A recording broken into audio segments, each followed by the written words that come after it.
It's time for an update on the 1970s Gunne Sax dress and the 1952 wedding dress. This pale green Gunne Sax dress was worn by a concert violinist, and it even includes the original cord. I'm a huge fan of this pale green color. This restoration will include some heavy spot removal, and also some pretty heavy discoloration. However, who doesn't absolutely love a good Gunne Sax?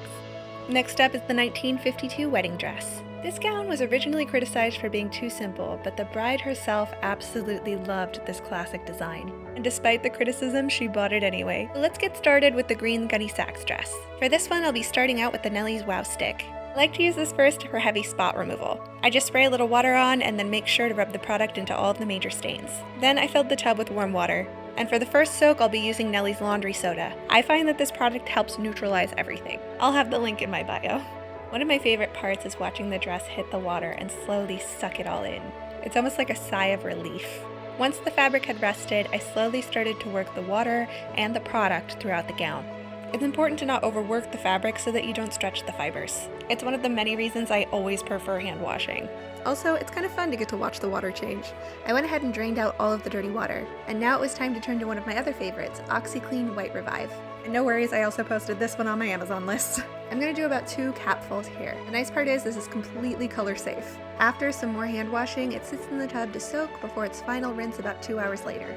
Next up is the wedding dress, again starting with Nellie's laundry soda, and because I'll be using more water, I'll do about 4 scoops in this one. One of the things I love about this gown is it's so lightweight, but it sucked up the water fast.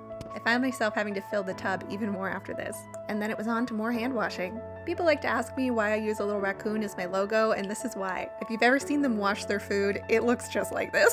Next, this is something kind of weird, but I like to use some Zote and some of that Nellie's Wow Stick and shave it into the tub. I find this really helps lift out that discoloration all in the first wash.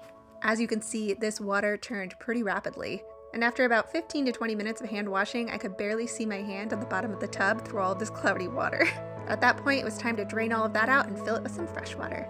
And of course, going back in with one of my other favorite products, which was the OxiClean White Revive, I'm going to do a couple more capfuls of this because again, we're using more water. And for those of you curious, the water is just warm, slightly above room temperature. After working at this for several more minutes, it was time to let it soak, and once it's done soaking, I will rinse it and dry it, and I can't wait to show you the grand reveal. Thanks for watching!